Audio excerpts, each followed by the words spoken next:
আসসালামু আলাইকুম, সবাই কেমন আছেন? আলহামদুলিল্লাহ ভালো আছি। এই তো আমি মুরগির মাংস নিয়ে চলে আসলাম।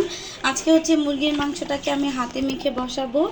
বিসমিল্লাহ। তো ফার্স্টে আমি বেশ খানিকটা পেঁয়াজ কুচি দিয়ে নিলাম। এখন হচ্ছে দিয়ে দিব আদা রসুনের পেস্ট 4 চামচের হাফ চামচ, আর হচ্ছে দিয়ে দিব হলুদ, মরিচ, লবণ আর আমার ঘরে বানানো এই তো মশলা। তো সবগুলো উপকরণ দিয়ে এখন আমি সুন্দর করে হাত দিয়ে মেখে নেব।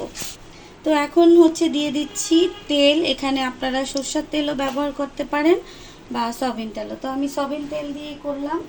তো এখন সুন্দর করে একটু মেখে আধা ঘন্টা রেখে দিব। আধা ঘন্টা পরে হচ্ছে এটা আমি চুলায় বসিয়ে দিব। আর আজকে হচ্ছে আমি মুরগিটার মধ্যে কাঁঠালের দানা দিব, সেটাও আপনাদেরকে দেখাবো। আমি বলেছিলাম কাঁঠালের দানা দিয়ে রান্না করব। তো মুরগিটা বসানোর পরে এরকম কষানো হয়ে গেছে। তো এখন হচ্ছে আমি কিছু কাঁঠালের দানা দিয়ে দিলাম। এই পর্যায়ে এখন হচ্ছে আমি ভালোভাবে মিশিয়ে নিব। আর পানিটা আমি পরে দিব, আগে হচ্ছে সুন্দর করে কষাবো। তো মুরগিটা যেহেতু কষানো হয়ে গেছে, এখন বিচিটাও কষিয়ে নিব। কষানোর পরে হচ্ছে আমি পানি দিয়ে দেব।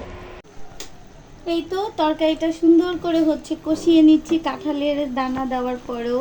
অনেকে আসলে বিচিও বলেন, কাঁঠাল বিচি বা দানা এটা বললেই হয়। এখনও হচ্ছে আমি পানি দিব না, কারণ বিচিগুলো আরেকটু সুন্দর করে হচ্ছে কষাবো মাংসের সাথে, তারপরে হচ্ছে পানি দিয়ে দিব। তো আমার মতো কে কে এভাবে কাঁঠালের বিচি দিয়ে আসলে মুরগি রান্না করে খান, অবশ্যই আমাকে বলবেন। আর পানিটা হচ্ছে অল্প পরিমাণে দিব, বেশি দিব না, কারণ এই তরকারিটাতে বেশি ঝোল রাখবো না তাই। তো পানির পরিমাপটা অল্প দিলেই হয়ে যাবে। তো আমি কতটুকু দিই সেটা আপনাদেরকে দেখাবো। এভাবে কষানো হয়ে গেলে এখন হচ্ছে আমি গরম মশলা ফাঁকি দিয়ে দিচ্ছি। এখানে হচ্ছে দারচিনি, এলাচ আর লং আমি তিনটাকে সুন্দর করে তেলে ব্লেন্ডারে ফাঁকি করে নিয়েছি। আর হচ্ছে সাথে দিয়ে দিব 1 মগ ফুটন্ত পানি।